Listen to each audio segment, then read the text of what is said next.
샬롬, 사랑하는 대강의 가족 여러분, 주님의 이름으로 축복합니다. 2022년도 11번째 주 가정예배를 위한 말씀을 함께 시작해 보겠습니다. 오늘은 빌립보서 4장 4절에서 7절 말씀을 통해 주님 안에서 사십시다 라는 제목으로 은혜를 나누겠습니다.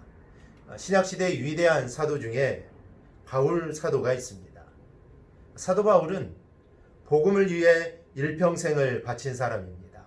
복음을 위해서라면 어떠한 위험도 기꺼이 감수한 사도입니다. 그런데 지금 사도 바울의 상황이 그리 녹록치 않습니다. 서기 61년경 유대인들이 예수의 복음을 전한다고 사도 바울을 고소를 합니다. 그리고 로마로 압송되어 2년 동안 가택연금 상태에 놓여 있습니다. 그런데 이런 상황에서 사도 바울이 유독 강조하는 단어가 있는데 바로 주 안에서라는 단어입니다.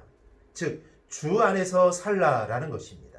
그렇다면 우리는 주 안에서 어떻게 살아야 할까요? 첫째는 우리는 주 안에서 기뻐하며 살아야 합니다. 지금 바울의 상황은 기뻐할 수 있는 상황이 아닙니다. 재판을 기다리고 있고 2년 동안 가택연금 상태에 있습니다.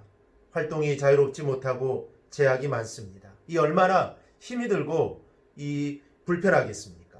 그런 사도 바울이 이렇게 말합니다. 주 안에서 기뻐하십시오. 주님으로 말미암아 기뻐하라는 것입니다. 주님으로 말미암아 기뻐할 수 있는 이유는 주님은 변함없으신 분이기 때문입니다. 그러니 그분을 믿을 때 우리의 기쁨도 영원토록 변하지 않는 것입니다. 둘째로 주 안에서 관용하는 삶을 살아야 합니다. 관용이라는 것은 태도나 말이 유순하고 부드러운 것을 뜻합니다. 그런데 성경에서 말하는 관용이란 힘들거나 어려운 일을 만나도, 그리고 고난을 당해도, 심지어 억울한 일을 당해도 관용하라는 것이죠. 어떻게 이렇게 할 수 있습니까? 그것은 주님 안에 있을 때 가능합니다. 그럼 어떻게 이렇게 살 수 있습니까? 그 비결은 주님의 마음을 갖는 것입니다. 우리 안에 주님의 마음이 있다면 우리는 늘 관용을 보이는 삶을 우리가 살아갈 수 있습니다. 셋째로 염려하지 말고 기도하는 삶을 살아야 합니다.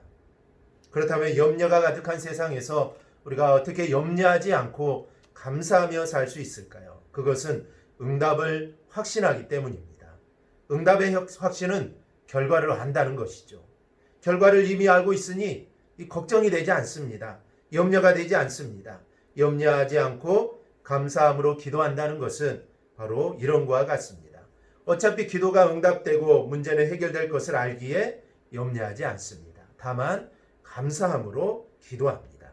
그런데 기도 응답에 대한 확신이 없으면 기도하면서도 불안해합니다. 걱정이 가득합니다. 그런데 하나님은 우리가 그렇게 염려하지 않기를 우리 하나님은 바라고 계십니다. 하나님은 우리를 위해 자기의 외아들까지 아낌없이 주신 분입니다. 그분이 우리에게 무엇을 아까워하시겠습니까?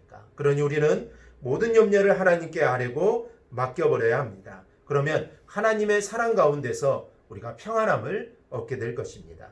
주 안에서 얻는 기쁨과 관용하는 삶과 염려가 없는 삶을 꼭 살아가기를 주님의 이름으로 축복합니다. 이 시간 말씀을 기억하며 한번 생각해 보겠습니다. 먼저는 내가 주 안에 살기 위해 내가 노력해야 할 것이 과연 무엇이 있는가? 이 시간 함께 나눠보시고 한 주간 기도 제목을 나누고 함께 기도합시다. 오늘 말씀을 기억하고 이제부터 주님 안에 사시기 바랍니다. 무슨 일이 있어도 주님 안에 사시기 바랍니다. 그리하여 주님이 주시는 평강이 우리 안에 가득하기를 주님의 이름으로 축복합니다.